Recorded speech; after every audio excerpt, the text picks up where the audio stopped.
So hello everyone, welcome back to another video of this playlist, जिसमें हम बात करने वाले हैं कुछ सी प्रोग्राम्स के बारे में। सी प्रोग्राम के साथ साथ हम जानेंगे ऑपरेटर में प्रेसिडेंस वगैरह कैसे अप्लाई करते हैं।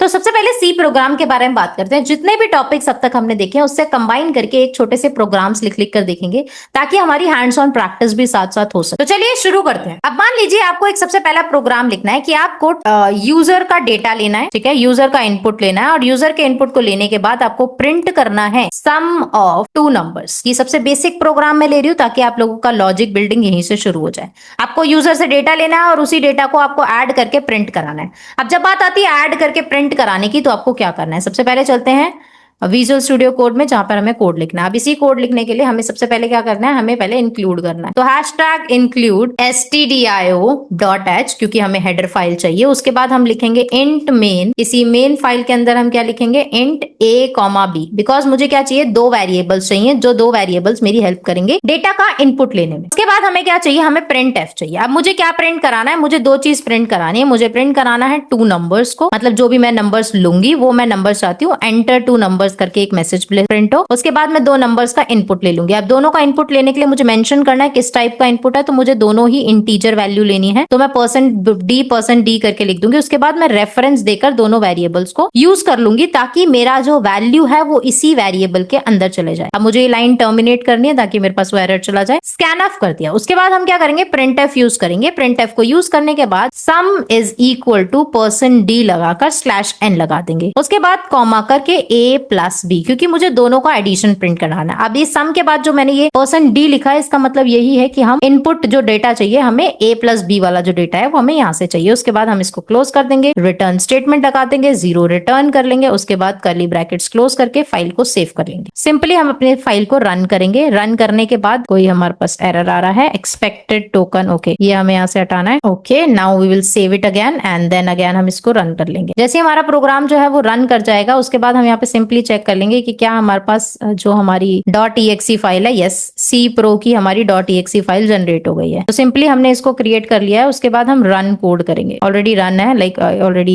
एग्जीक्यूशन में है। तो एक सिंपल बेसिक प्रोग्राम हो गया। जब तक ये रन कर रहा है तब तक हम वापस से एक अलग प्रोग्राम को देख लेते हैं कि हमें क्या प्रिंट करना है, क्या नेक्स्ट टास्क है हमारा। तो हमारा नेक्स्ट जो टास्क है वो है कि कैलकुलेट करना है। क्या कैलकुलेट करना है? हमें कैलकुलेट करना है एरिया एंड हमें कैलकुलेट करना है पेरीमीटर। पेरीमीटर किसका कैलकुलेट करना है? हमें वर्क करना है रेक्टेंगल से। तो रेक्टेंगल का एरिया और रेक्टेंगल का ही पैरामीटर। जब भी हम बात करते हैं रेक्टेंगल के एरिया की, तो हम मतलब की बात कर रहे हैं लेंथ इनटू ब्रेथ। और वही अगर हम पेरीमीटर की बात करें तो 2 × लेंथ प्लस, ये दो जो होते हैं फॉर्मूलाज होते हैं एरिया और पैरामीटर्स के। तो इन्हीं दोनों को हम यूज करेंगे इस प्रोग्राम। तो मैं इसको टर्मिनेट कर देती हूँ अभी के लिए और उसके बाद फिर से रन करके दे। चलिए नई फाइल क्रिएट कर लेते हैं नए प्रोग्राम के लिए। तो मैं क्रिएट कर रही हूँ cpro1.c।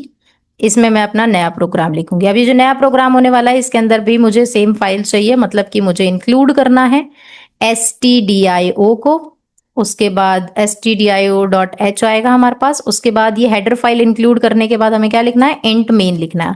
अब इसी इंट मेन के अंदर हम क्या करेंगे? सबसे पहले डेटा लेंगे। दो डेटा मुझे चाहिए, एक मुझे चाहिए लेंथ का डेटा रेक्टेंगल के और दूसरा विड्थ का डेटा। दोनों को डेटा लेने के लिए हम क्या करेंगे? प्रिंट एफ का यूज करेंगे। सिंपली मैं ये हटा देती हूँ। अब हम यहाँ लिखते हैं प्रिंट एफ ताकि हम इंस्ट्रक्शन दे सकें, ताकि हम लिख सकें एंटर लेंथ एंड विड्थ। उसके बाद टर्मिनेट कर लेते हैं। नेक्स्ट लाइन में लिखते हैं स्कैन एफ। इसी स्कैन एफ में हमें दो डेटा चाहिए, दोनों ही फ्लोट चाहिए, तो %f लिखेंगे। उसके बाद एड्रेस करके हम लिखेंगे लेंथ, कॉमा एड्रेस करके ही हम लिखेंगे विड्थ। अब इन दोनों लाइंस को हम क्या करेंगे? टर्मिनेट कर देंगे। अब जब दोनों लाइंस को हमने टर्मिनेट कर दिया है तो प्रिंट एफ लगाकर हम लिखेंगे area is equal to %2f/n। इसके बाद हमें क्या करना है? फॉर्मूला लगाना है which is length multiply by width. ये हो गया हमारा एरिया। अब सेकेंड जो है हमारा वो पैरामीटर होने वाला। So for parameter also we will do the same thing. We will write %2f/n। अब ये हमारा कैसे कैलकुलेट होगा? 2 × लेंथ प्लस विड्थ। अब ये हमारा जो है दोनों हमने फंक्शंस में मतलब दोनों हमने स्कैनफ और प्रिंटफ में हमने दोनों ही चीजें मेंशन कर दी हैं। अब जो जो चीज मुझे ब्रैकेट में रखनी थी वो मैंने ब्रैकेट में रखी है, और जो चीज मुझे नॉर्मल रखनी थी वो मैंने नॉर्मली रखी है। तो ये मेरा एंटायर प्रोग्राम हो गया। मैंने जिसमें इंट में दो इनपुट्स लिए हैं, उसके बाद मैंने प्रिंटफ लगाया है, स्कैनफ लगाया है, दोनों को प्रिंटफ से एरिया और पैरामीटर प्रिंट कर दिया है। इनको आप रन करके देखना अपनी स्क्रीन के ऊपर। ये कोड ऑलरेडी वर्किंग कोड्स हैं, तो इसमें कोई प्रॉब्लम नहीं आएगी। आई थिंक मैंने सिस्टम काफी देर से ऑन रखा है, इसलिए ये लैग कर रहा है। चलिए नेक्स्ट प्रोग्राम की तरफ चलते हैं। कुछ प्रोग्राम्स को प्रैक्टिस करना जरूरी होता है। प्रोग्रामिंग तभी आती है, लॉजिक बिल्डिंग तभी आती है जब आप उसको प्रैक्टिस करते हैं। अब बात करते हैं नेक्स्ट प्रोग्राम की। अब नेक्स्ट प्रोग्राम क्या है कि आपको दो नंबर्स को स्वैप करना है। सिंपल सिंपल बेसिक प्रोग्राम है ये भी। Swap two numbers using a third variable. अब जब आपको ये बोला गया है कि थर्ड वेरिएबल का यूज करके आपको दो वेरिएबल्स के नंबर्स को स्वैप करना है, तो वो आप कैसे करेंगे? मतलब कि आपको तीन वेरिएबल चाहिए, ए बी टेम्परेरी, आप कोई भी वेरिएबल ले सकते हैं। तो चलिए कोड लिखते हैं। सबसे पहले मैं एक न्यू फाइल क्रिएट कर लेती हूँ, cpro2.c, ताकि आप लोग भी उसी तरीके से फाइल्स को क्रिएट करते चलें। अब लिखते हैं हमारा मेन कोड, जो हमारा इंक्लूड का कोड है, stdio.h। उसके बाद क्लोज कर देंगे। इसके बाद हम क्या लिखेंगे? Int main. इंट मेन के वेरिएबल में हम अब वेरिएबल्स को लिखेंगे जो हमें वेरिएबल्स चाहिए। मुझे चाहिए तीन variable, a b and temp. Temp में एक टेम्परेरी वेरिएबल ले रही हूं जिसकी मदद से मैं इसमें स्वैपिंग करूंगी। करेक्ट? तो अब मैं क्या लिखूंगी? Print F. प्रिंट एफ में क्या आएगा? Enter two numbers. जो भी दो नंबर्स एंटर होंगे उसी को हम स्वैप करेंगे। उसके बाद मैंने लिखा स्कैन एफ। स्कैन एफ के बाद हम लिखेंगे परसेंट एफ। आप चाहे तो इंटीजर ले सकते हैं, चाहे आप जो है आप फ्लोट भी ले सकते हो। तो मैं परसेंट डी ले लेती हूँ क्योंकि मैंने ऑलरेडी इंटीजर लिख दिया है ऊपर। इसके बाद हम लिखेंगे कॉमा, एड्रेस देंगे ए और कॉमा एड्रेस देंगे बी का। दोनों का एड्रेस देने के बाद अब जब बात आती है स्वैपिंग की, अब जब आपको स्वैपिंग करनी है थर्ड वेरिएबल का यूज करके, जब थर्ड वेरिएबल का यूज करके करनी है तो हम क्या करेंगे? उससे पहले एक शॉर्ट पीरियड ऑफ टाइम के लिए टेम्परेरी वेरिएबल में स्टोर करेंगे। मतलब मैं लिखूंगी temp is equal to A, उसके बाद A is equal to B, उसके बाद B is equal to temp.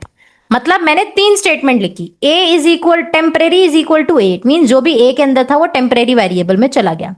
अब जो ए की वैल्यू थी ऑलरेडी पहले से, मतलब पहले मैंने शॉर्ट टाइम के लिए उसको स्टोर किया, उसी ए की वैल्यू को मैंने बी को असाइन कर दिया। उसके बाद मैंने क्या कहा? बी के पास जो वैल्यू आनी चाहिए वो टेम्परेरी वेरिएबल की वैल्यू आनी चाहिए। मतलब बी के पास ए की वैल्यू चली गई और ए के पास बी की वैल्यू चली गई। सिंपल। बी के पास जो अपना टेम्परेरी वेरिएबल था उसकी वैल्यू चली गई और ए के पास बी की वैल्यू चली गई। सिंपल। दो स्टेटमेंट में काम हो सकता था, बट हमने थर्ड वेरिएबल का, हमें बोला गया था कि थर्ड वेरिएबल का यूज करके आपको इसको डन करना है, तो ये इसलिए हमने टेम्परेरी वेरिएबल को यूज किया है। उसके बाद हम लिखते हैं प्रिंट एफ आफ्टर स्वैप। अब इसमें हम मेंशन करेंगे A is equal to percent D comma B is equal to percent, इसको हम कॉमा लगा देते हैं, B is equal to percent D slash N quotation close comma A comma B.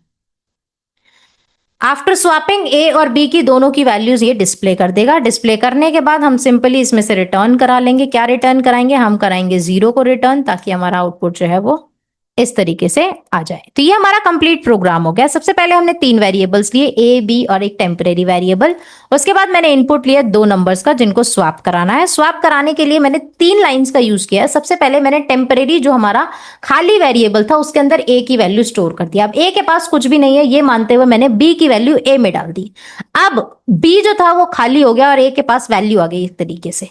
अब जो बी जो हमारा खाली कंटेनर है उसी में मैंने जो टेम्परेरी वेरिएबल में वैल्यू डाली थी वो मैंने उसमें स्वैप कर दी, वो मैंने उसमें शिफ्ट कर दी एक तरीके से। तो ये हो गई स्वैपिंग, इसे हम कहते हैं स्वैपिंग। सो ये हमारा प्रोग्राम नंबर 3 था बेसिक प्रोग्राम्स का। अब हम बात करते हैं नेक्स्ट प्रोग्राम की।